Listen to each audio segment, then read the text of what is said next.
I was on the chess team in high school, and call me a nerd, but it was super chill, and two of my best friends were there too. One night in late October during my freshman year, after our meeting/practice had concluded, we walked to the hallway by the bus area. Our school had activity buses that left after the end of the school day for people doing sports and clubs like me. There were 4 different buses, and I was the only person in chess club on my particular bus. Eventually 3 of the buses pulled up, and the rest of the chess kids said goodbye and walked out through the doors. I should mention that the sun was starting to go down and it was snowing heavily. 15 minutes passed and the buses left, though my bus never arrived. Then a minute later, Mrs. Pearson, our vice principal, walked into the hallway and told me that my activity bus had broken down. She apologized and told me I needed to call my parents. She also told me I could wait in the office if I wanted, but I didn't want to though. Personally, I found the snow relaxing, and there was a table with chairs nearby where I could maybe get some homework done. I called my mom, and unfortunately she said she couldn't get to the school for about 45 minutes. It didn't really bother me though.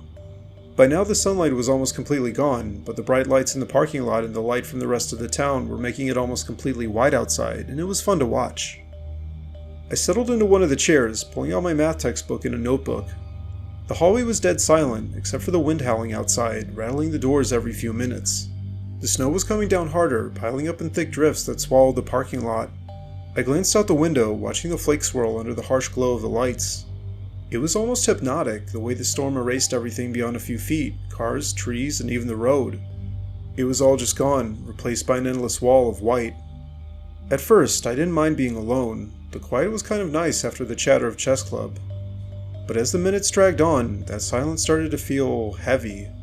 Every little noise, the creak of the floor, a faint thud from somewhere in the building, made me flinch. I told myself it was nothing, just the janitor or the old school settling in the cold. Still, I couldn't shake this weird feeling, like something was watching me from just out of sight. After about 20 minutes, I got restless and decided to stretch my legs. I walked over to the double doors leading outside and pressed my face close to the glass, peering into the storm. The whiteout was so thick now that I could barely make out the nearest car. Now it was just a vague lump under the snow. That's when I saw it, a dark shape moving out there in the blizzard. It was faint at first, just a smudge against the white, and I figured it was my eyes playing tricks on me. But then it moved again, and my stomach dropped. It was tall, way too tall, with these long, thin arms that dangled almost to the ground. Its legs bent in a weird, jerky way, like it wasn't used to walking upright. It was coming closer, cutting through the snow like it didn't feel the wind at all. I stumbled back from the door, my heart slamming against my ribs. "What the hell is that?" I whispered to myself, blinking hard to see if it had disappeared. It didn't. The figure kept moving, slow and deliberate, heading right for the school. I wanted to run, but my legs felt like they were glued to the floor. Was this actually real, or was I losing it, stuck here alone with nothing but my imagination to mess with me? I hurried back to the table, fumbling for my phone. I thought about calling my mom again, but what would I say? "Hey mom, hurry up because I think there's a monster outside?" She'd think I was joking, or worse, crazy. I tried to calm down, taking deep breaths and telling myself it was just a person, maybe someone from town dumb enough to wander out in this mess. But deep down, I knew that didn't add up. No one human moved like that, not with those long twisted limbs or that unnatural stride. I risked another look at the doors, and my breath caught in my throat. It was right there now, just on the other side of the glass. The snow blurred most of it, but I could see its outline, taller than any person I'd ever met, with arms that looked stretched and wrong. And then there were its eyes, 2 glowing dots, faint but sharp, cutting through the storm like they were lit from inside. They locked onto me, and I swear I felt them, like a cold finger dragging down my spine. I tripped over a chair trying to back away, the loud crash echoing in the empty hallway. When I scrambled to my feet and looked again, it was gone. Just snow and wind, like it had never even been there. I just stood for a moment, shaking, listening for anything over the storm. There was nothing. I started to think I just imagined it, and maybe the isolation and the creepy vibe of the night were getting to me. But then I heard it, a faint scratching, like nails dragging across glass. It was coming from the doors.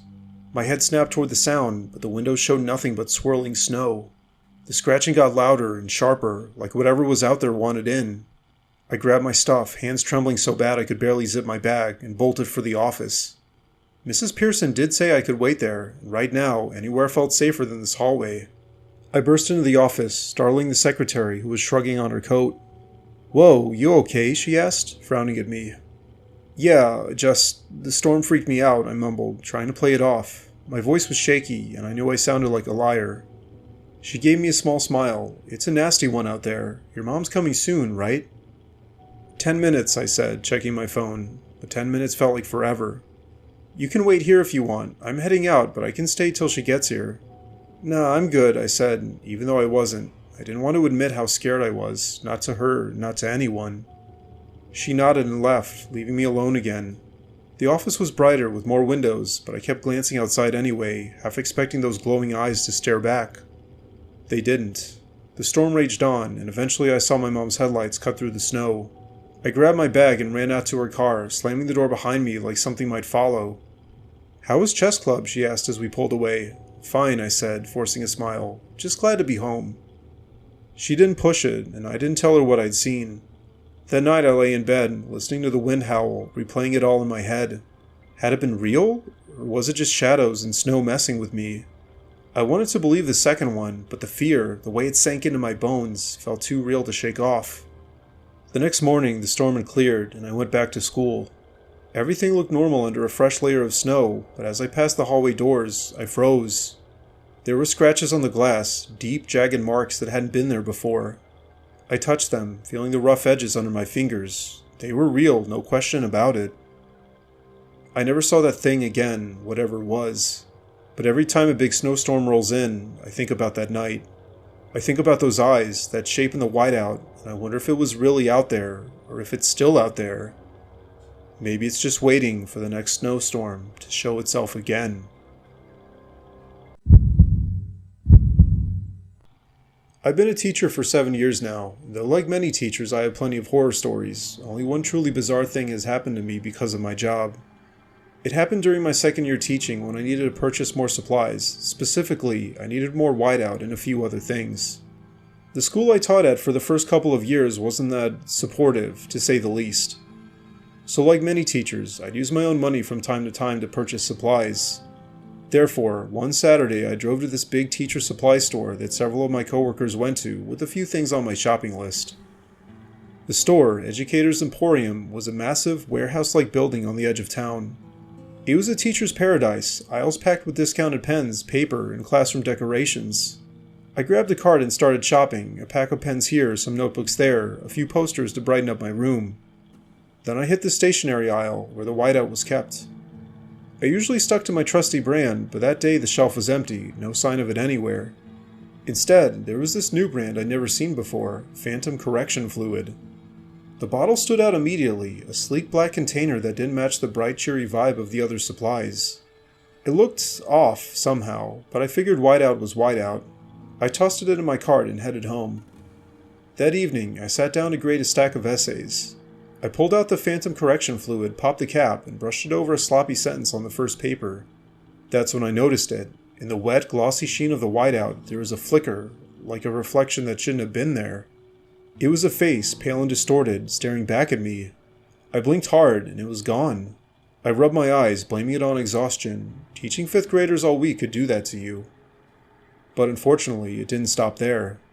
Every time I used the whiteout, that same flicker appeared, a quick glimpse of a face in the liquid surface before it dried.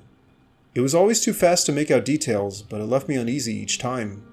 I dug out an old bottle of whiteout from last year to switch, but when I tested it, the stuff inside had hardened into a useless lump. Weird, since it had been fine a few months ago. With no other option, I stuck with the Phantom brand. A few nights later, I was grading late at my kitchen table. I swiped the whiteout over a page, and this time, the image didn't vanish right away. Instead, I saw a woman's face, eyes wide, mouth stretched in a silent scream. My heart slammed against my ribs. I jerked back, knocking the brush off the table. Whiteout splattered across the wood, and when I looked at the mess, my stomach dropped. The spill had formed a shape, almost like letters. I leaned closer, squinting. It spelled, "Help." I tried my best to laugh it off, like it was just my tired brain playing tricks, seeing patterns where there weren't any. But I really couldn't shake the chill creeping up my spine.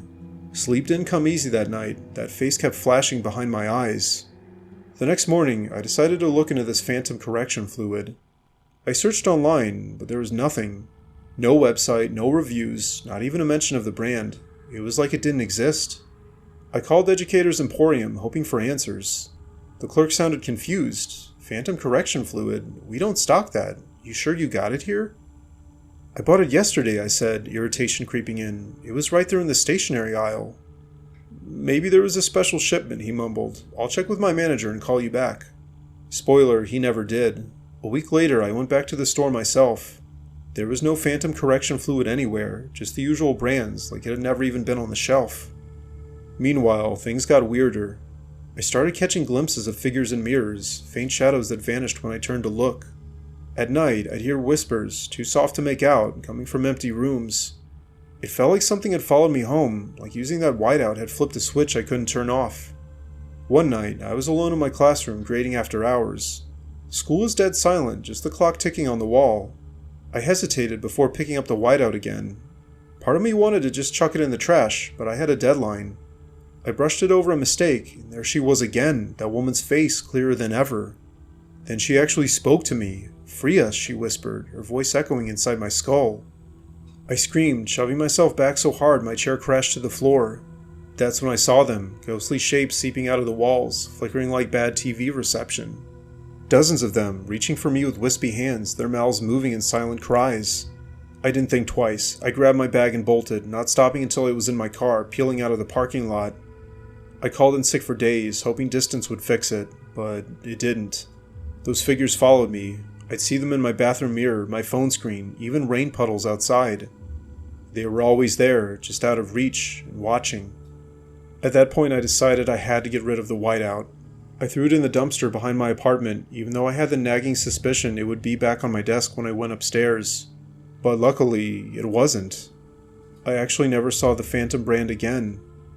And all the voices and faces and everything else, it just stopped abruptly. I went back to work the next day, but for the next couple weeks I kept expecting it to start again. Thank God it didn't though. Now looking back, I wonder again if anything I saw was even real. Like I said, that was my one truly bizarre teaching experience. But sometimes, late at night, I sit in bed and wonder. I wonder if those voices and faces might ever come back for me. For our final project in AP Computer Science my senior year of high school, our teacher Mr. Phelps basically let us write any kind of program we wanted to. He was really smart but laid back, and as long as we put in the bare minimum amount of effort, he was fine if we goofed off a bit and talked to each other. We were using Java, and I decided to make this really simple game called Whiteout using the Swing library. It was basically a really lame Pipe Dream clone where you were a spy and had to place pieces of pipe to make sure the whiteout covered up secret government documents. To this day, I have no idea how I even came up with it. I wasn't exactly a coding prodigy, but I figured a basic puzzle game would be manageable. The idea was quirky enough to stand out, and I could use Swing to handle the graphics without too much trouble. Things started off fine. I got the pipes working, the whiteout flowing through them, and the documents disappearing under a satisfying layer of digital paste. But about a week into the project, I hit a wall. The game was functional, but it looked terrible. The interface was clunky, and the animation stuttered like a bad flipbook. One day, while procrastinating in the computer lab, I started poking around the room for anything that might help. The lab was a mess, old monitors stacked in corners, tangled cables spilling out of drawers, and shelves cluttered with outdated tech manuals. That's when I found it, a dusty USB drive tucked behind a row of floppy disks, unlabeled and scratched up like it had been through a war. I plugged it into my station, half expecting it to fry the system, but instead, it opened a folder full of Java files. Pre-built classes for graphics, animations, even sound effects. It was a goldmine. Without a second thought, I dragged the files into my project and started tweaking Whiteout to use them. The difference was night and day. The pipe snapped into place with crisp precision, the whiteout flowed like liquid silk, and a faint static hum played whenever a document got covered. It was almost too good, like I'd cheated my way to an A+. I didn't question where the code came from, I was just glad to have something worth showing off. But then, things started getting weird. It was subtle at first. During a test run, I noticed the pipes shifting on their own, forming jagged, zigzag patterns that didn't match my inputs. I'd place a straight piece, and it'd twist into a curve seconds later. I figured it was a glitch, maybe some leftover debugging code from the USB, but when I combed through the files, everything looked clean. Then one night, while working alone in my room, I saw something that made my stomach drop. As the whiteout covered a document, the screen flickered, and for a split second the text underneath changed. Instead of the generic classified label I'd programmed, it read, "You're not alone." I blinked and it was gone. The document was blank again, the whiteout pooling at the bottom of the screen like nothing happened. My room was dead quiet except for the faint buzz of my computer fan. I told myself it was a trick of the light, that I'd been staring at the monitor too long. But when I closed the program and reopened it, the same thing happened, only this time the message lingered. Look behind you. I whipped around, my chair creaking under me. Nothing, just my empty room, the desk lamp casting long shadows across the carpet. My pulse was racing, but I forced a laugh. Nerves, that's all it was. Still, I shut everything down and went to bed early, the words echoing in my head. The next day I tried to focus on school, but my mind kept drifting back to Whiteout. During class, I overheard a couple of kids talking about an old rumor, a student from a few years back who'd gone missing. He'd been in AP Computer Science too, supposedly working on some crazy project before he vanished. No one knew the details, just that his stuff was left in the lab and the police never figured it out. I didn't think much of it until later, when I asked Mr. Phelps about it casually, testing the waters. He paused, his usual grin fading. "Yeah, I remember him," he said, scratching his beard. "Bright kid, too bright maybe, got hooked on some project and wouldn't stop tinkering with it. Then one day, he just didn't show up. Left a USB drive plugged into one of the stations, but that was it. Cops took it, I think." A cold sweat broke out on my neck. The USB drive? I'd found it in the lab, not with the police. Had it been returned? Forgotten? I didn't tell Mr. Phelps I was using it, and I didn't want to sound crazy, but his words stuck with me. That night, I opened Whiteout again, determined to figure out what was going on. The game had changed. There were new levels I hadn't designed, darker and more chaotic, with pipes twisting into impossible shapes. The documents weren't fake anymore. They had names, dates, and details. One even had my name on it, listing things I never told anyone. For instance, it had a fight with my mom I'd buried, a lie I'd told my best friend.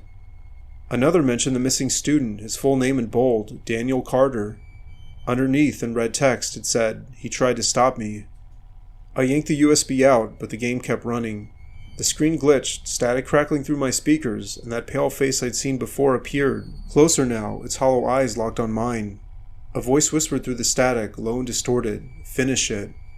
I slammed the power button, plunging the room into silence. My hands were shaking, but I told myself it was over. Except it wasn't. The next morning, I found my notes for the project smeared with whiteout, real whiteout, wet and sticky, like someone had painted it on overnight. Scrawled beneath it was a single word: play. I couldn't ignore it anymore. Whatever was in that code, whatever Daniel Carter had unleashed, it was awake, and it wanted something from me. I plugged the USB back in and launched the game, my heart hammering. The levels were relentless now, the pipes snapping into place faster than I could react. Every time I covered a document, the static grew louder and the face loomed closer. But I noticed something. If I hesitated, if I didn't use the whiteout, the game slowed down, like it was waiting. That's when it hit me. The whiteout was the key. It fed whatever this thing was. I restarted the game and played again, this time avoiding the whiteout entirely. It was brutal. Pipes piled up, documents stayed exposed, and the screen pulsed with angry red warnings. But I kept going, my fingers flying across the keyboard. After hours, I reached the final level. The face filled the screen, its mouth opening in a silent scream, and the static roared. Then, it abruptly cut out. The game crashed, the USB drive ejected itself, and my computer rebooted. When it came back on, Whiteout was gone. No trace of the files, no corrupted code, nothing. I thought I'd won, but that afternoon in the lab, I found a printout slipped into my backpack.